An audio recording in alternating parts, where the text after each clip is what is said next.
What's up, guys? We're here with Scott Moore from Grace College in Indiana, and I'm excited to have this conversation with Scott here on Sports Spectrum. How are you, my friend? I'm good, my man. Thanks. to Final see Four, you. Final Four weekend, right? Final Four weekend. We're here in Phoenix, Arizona. It's a lot warmer than it is in Indiana and in Connecticut, where I live. But I'm excited to talk to you because this has been one fun year, and I just thought, hey, we're here. Let's do this interview together in person and reflect a little bit about this past season. What a season it was. You're the NAIA Coach of the Year, which is awesome. And let's just start there. I mean, how cool is it to be honored and recognized in that way?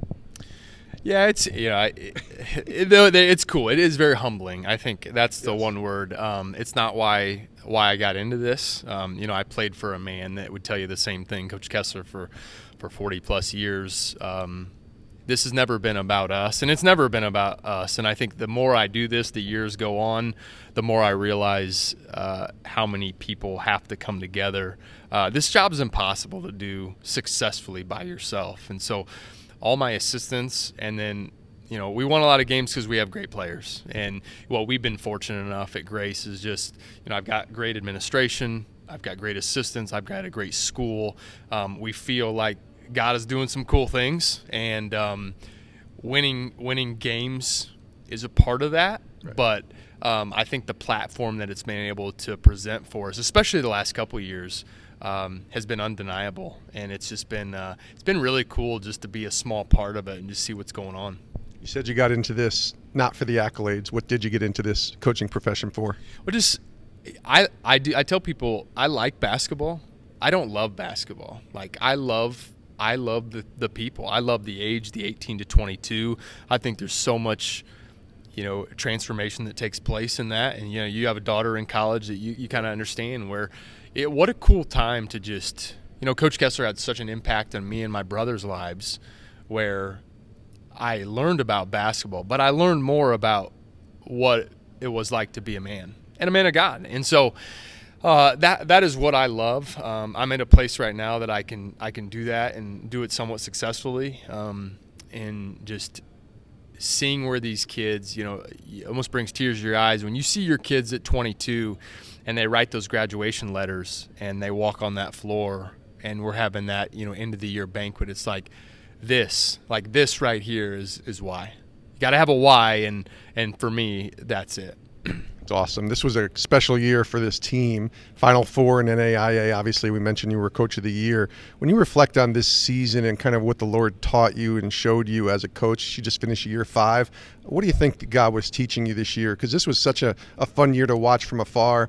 Number 1 ranked team pretty much the entire year from what I remember seeing in the NAIA.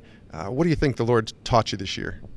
I think it started last year, to be honest with you. Like anything else, I'm competitive, and we all want to win, right? That's one thing. Like all these guys know. Like, you could ask Greg Tonagle, like, for that 2.5 hours, like, dude, I'm trying to kick your rear end. But like, it doesn't mean that we're not going to try to do it the right way. And there's respect, especially all those teams you play. But it started last year. We had a young man that during our preseason conditioning, just was not as athletic and didn't move as well as I thought, and it was almost like, hey man, did we mess up? Is this kid, maybe he's not as good as we thought? And long story, he ended up, and we found out that he was diagnosed with a very special form of cancer. And so that year, we finished 31-4 last year, and like, it's the first time in my career where like winning and losing, honestly, it doesn't matter.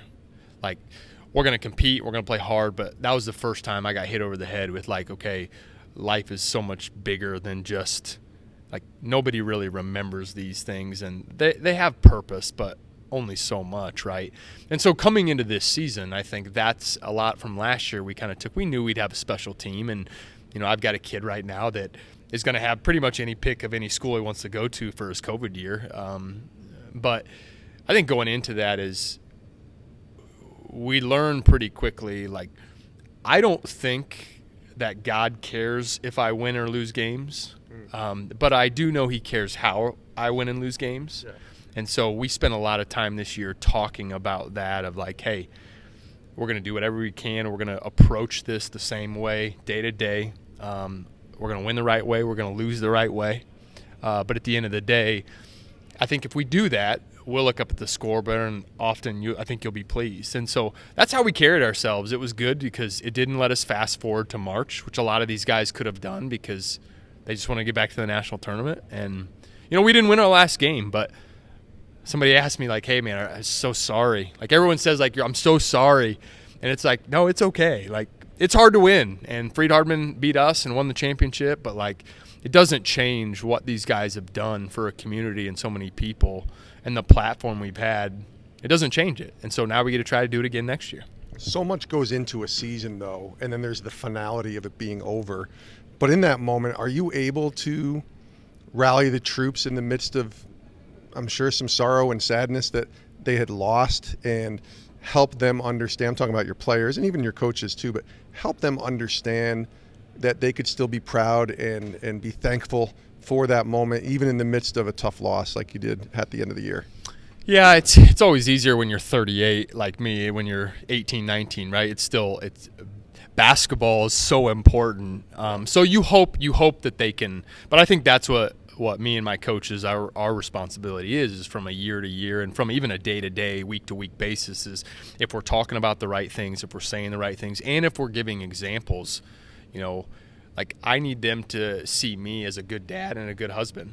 And same with my assistant coaches, where I think if they see that day to day, then as hard as it is to lose that game, we can come back on Monday morning next week and go, okay, like, take a deep breath, how you feel. And I know they're disappointed. I know that it still sits a little in their stomach like it should, but that's what you want too, right? You've got competitors. So, again, it doesn't change, and I think they'll understand that as time goes on. And what will be the coolest thing for me is 10 years from now, when all those guys come back and they're married and they have kids, and that banner's hanging up in the gym that says Final Four and Crossroads League champions, and like, no one can take that, right? And for them to come together and talk about everything else except the basketball games, because that's what's going to happen. You and I know that, right?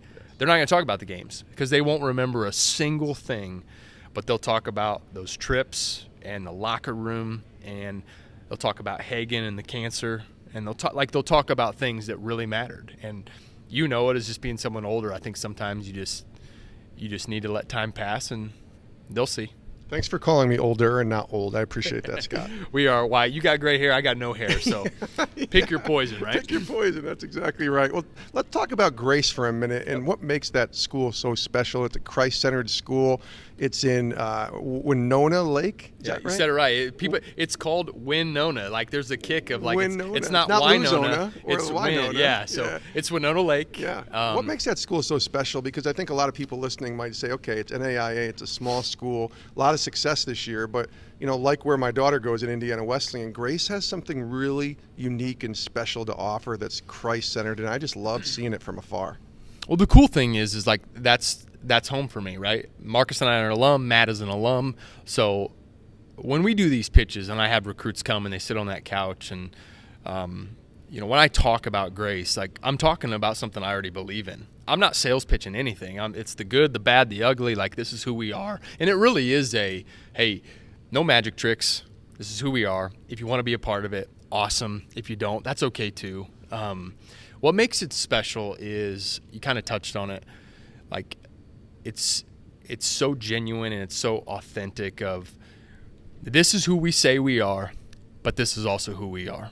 If you ask my athletic director, Chad Briscoe, it's you spend 5 minutes with him and you're just energized, right? He's just a ball of, but like, he's awesome. He's passionate, but he's passionate about the Lord. He's passionate about his kids. My president, Drew Flamm, has not been president for very long.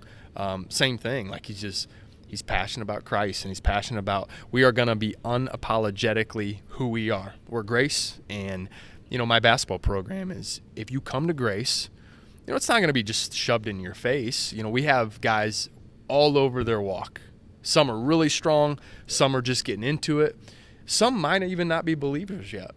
But the opportunity to pour into them and see them grow is the best gift that we can receive, right? Athletically and academically and spiritually. If those guys can grow in those three areas, then at the end of the day, I can't win enough games Like that right there is how we're judged on, and it just everything aligns with my belief system. And so that's why it's a special place. It's beautiful, right? Doesn't hurt having a lake 2 blocks away. Campus is beautiful. We play in one of the best small college gyms in America. Yeah.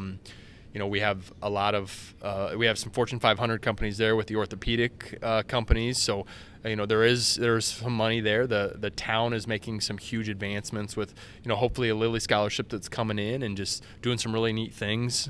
But it's just, for me, it's easy because it's home. It's special. I'm 20 minutes down the road at Columbia City is where I grew up. And whether I'm there for 40 years like Coach K or I'm done, this year, it will always be home for me. Yeah.